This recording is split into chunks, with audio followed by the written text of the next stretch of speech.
आप सभी को सादर जय सिया राम, हर हर महादेव, गणपति बप्पा मोरिया, मंगल मूर्ति मोरिया।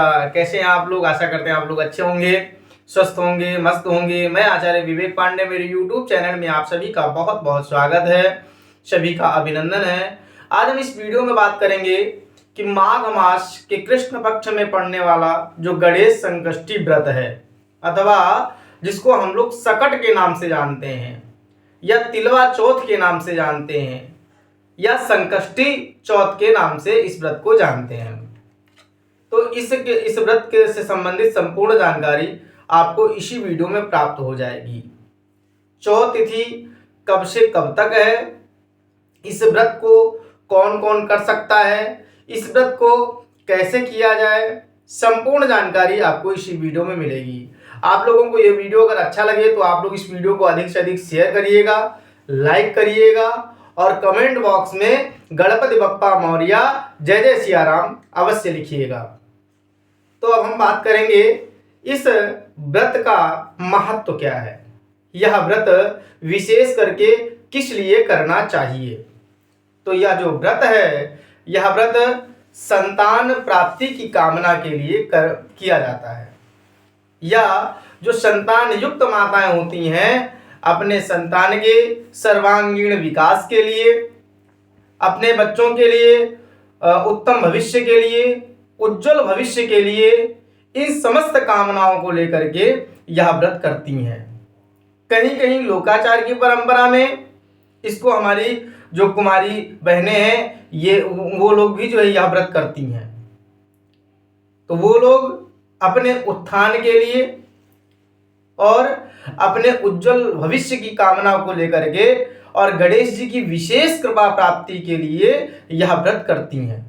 यह व्रत इस वर्ष 2026 में माघ मास के कृष्ण पक्ष की चतुर्थी जो तिथि है, यह मंगलवार 6 जनवरी को दोपहर में 11:18 से इस तिथि का शुभारंभ हो रहा है और यह तिथि अगले दिन 7 जनवरी दिन बुधवार को 10:29 तक यह चतुर्थी तिथि रहेगी।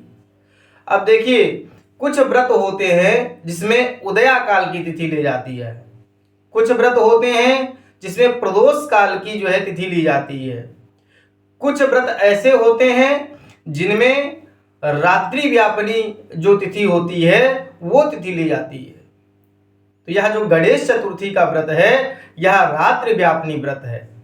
इसमें विशेष करके चंद्रदेव का पूजन किया जाता है।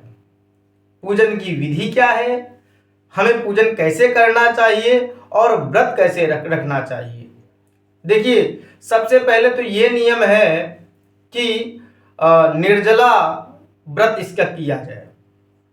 आपको जल नहीं लेना है, किसी प्रकार का कोई फलाहार नहीं करना है और रात्रिकालीन वेला में चंद्रार्घ्य देने के बाद में आप जल ले सकते हैं, तब आप फलाहार ले सकते हैं। लेकिन फिर भी कुछ लोगों का प्रश्न रहता है कि हमको उल्टियाँ होने लगती हैं, जी मचलाने लगता है, या हम बिना जल के नहीं रह पाते हैं, तो ऐसी स्थिति में हम क्या करें। तो आप ऐसी स्थिति में, क्योंकि जब शरीर है तभी व्रत है, जब शरीर ही नहीं रह पाएगा तो हम व्रत कैसे रखेंगे। इसलिए आप लोग जो है कुछ हल्का सा चाय पानी इत्यादि ले सकते हैं, लेकिन फलाहार का ऐसा कोई उसमें नियम और ऐसा कोई विधान नहीं बताया गया है। फलाहार आपको रात्रिकालीन चंद्रार्घ्य देने के बाद ही में जो है लेना है। इस में जो है पूजन की विधि क्या है, तो सबसे पहले प्रातःकाल शीघ्र उठने का प्रयास करें। अपने आसपास में गंगा इत्यादि नदी हो, या ऐसा संभव नहीं हो पा रहा है तो अपने ही घर में गंगा जल सभी के यहाँ होता है, सरयू जल सभी के यहाँ होता है, उस जल को एक बाल्टी में डाल लें और उसी में शुद्ध जल मिला लें। उस जल से हर हर गंगे नमामि गंगे करते हुए जो है स्नान करना चाहिए। शुद्ध साफ वस्त्र पहन करके अपने पूजन कक्ष में जाना चाहिए और एक घी का दीपक जला देना चाहिए, और वह दीपक का ऐसा निर्माण करना चाहिए कि यह जो दीपक है यह हमारा जब तक हमारा चंद्रार्घ ना हो जाए तब तक वह दीपक जो है हमारा जलता रहे। यानी कि प्रयास कर लें कि पूरा 24 घंटे चल जाए तो बहुत ही अति सुंदर बात है। तो दीपक जलाना चाहिए और बढ़िया शुद्ध आसन लगा करके बैठ जाना चाहिए। दाहिने हाथ में जल, अक्षत, पुष्प और कुछ दक्षिणा रख करके जो है संकल्प करना चाहिए कि हे भगवान गणेश जी, हम आपकी कृपा से यह व्रत उठाए हैं। इस व्रत को आप निर्विघ्नता के साथ में जो है परिपूर्ण करें। हमारे बच्चों पर अपनी सदैव कृपा बना करके रखें और जो हमारी बहनें हैं वो लोग अपने उज्जवल भविष्य की कामना के लिए भगवान गणेश जी के समक्ष जो है संकल्प करके भगवान गणेश जी के चरणों में यह संकल्प जो है समर्पित कर देना चाहिए। यथासंभव जैसे आप रोज की पूजा करते हैं वैसे ही पूजन करना चाहिए। और प्रदोष काल में सायंकालीन वेला में जो है एक चौकी पे लाल या पीला वस्त्र बिछा करके भगवान गणेश जी, गौरी मैया को विराजमान करना चाहिए। वरुण देव भगवान एक कलश बना लेना चाहिए, उसमें जो है वरुण देव भगवान की स्थापना करनी चाहिए और एक थाली ले लेना चाहिए। उस थाली में हरिद्रा के द्वारा चंद्रमा का आकार बनाना चाहिए, क्योंकि चंद्रमा का इस व्रत में विशेष करके जो है पूजन होता है। तो भगवान गणेश जी, गौरी मैया, वरुण देव भगवान यानी कि कलश महाराज, कलश भगवान, उनका पूजन करें और साथ में चंद्रदेव का पूजन करें। इस दिन जो चंद्रोदय है, जो काशी का जो शुद्ध पंचांग है, श्री महावीर पंचांग, इस पंचांग के अनुसार जो काशी का चंद्रोदय का शुभ समय है वह रात्रि में 8:35 है। जैसे आप लखनऊ से हैं, गोरखपुर से हैं, बरेली से हैं, आप कहीं दिल्ली से हैं तो 10 मिनट, 15 मिनट और 20 मिनट आपका समय इधर उधर हो सकता है, लेकिन जो काशी का समय है वह चंद्रोदय का जो समय है वह 8:35 पे है।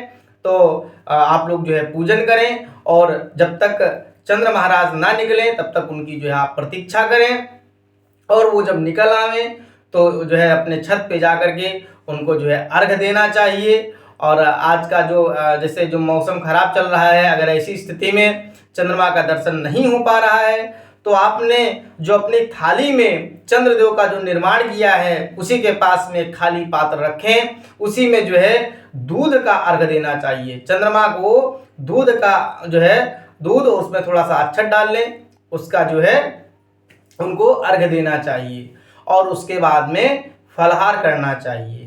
पुनः मैं आप लोगों को बता दूं कि माघ मास के कृष्ण पक्ष में पड़ने वाला जो गणेश संकष्टी व्रत है, जिसको हम लोग सकट के नाम से जानते हैं या तिलवा चौथ के नाम से जानते हैं, यह व्रत 6 जनवरी दिन मंगलवार को पड़ रहा है। और इस जो चतुर्थी तिथि का जो शुभारंभ है वह 6 तारीख दिन मंगलवार को 11:18 से इस तिथि का शुभारंभ हो रहा है और अगले दिन 7 तारीख दिन बुधवार को, 7 जनवरी दिन बुधवार को दोपहर में 10:29 तक यह चतुर्थी तिथि रहेगी। इसलिए कुछ व्रत ऐसे होते हैं जिसमें उदया काल का महत्व दिया जाता है, कुछ व्रत ऐसे होते हैं जिसमें रात्रिकालीन का जो है प्रदोष काल का जो तिथि होती है उसका महत्व दिया जाता है। तो यह जो गणेश संकष्टी का व्रत है, इस व्रत में रात्रिकालीन रात्रि व्यापनी जो तिथि होती है उसका महत्व दिया जाता है। तो ये जो व्रत है, यह जो तिथि है, यह 6 तारीख को हर प्रकार से जो है प्राप्त हो रही है। इसलिए हमारी समस्त माताएं बहनें गणेश संकष्टी का जो व्रत है यह 6 जनवरी दिन मंगलवार को ही करें और आप सबके जीवन में भगवान गणेश जी सुख शांति समृद्धि प्रदान करें। आपके संतान को उत्तम विचार वाला बनाएं, उत्तम संस्कार वाला बनाएं, उज्जवल भविष्य की कामना करें भगवान गणेश जी से। और यह जानकारी अगर आप लोगों को अच्छी लगी हो, यह वीडियो अगर आप लोगों को पसंद आया हो तो आप लोग इस वीडियो को अधिक से अधिक शेयर करें, लाइक करें और कमेंट बॉक्स में गणपति बप्पा मौर्या, मंगल मूर्ति मौर्या, जय जय सिया राम अवश्य लिखें। आप सभी को अपना सादर जय सिया राम, हर हर महादेव।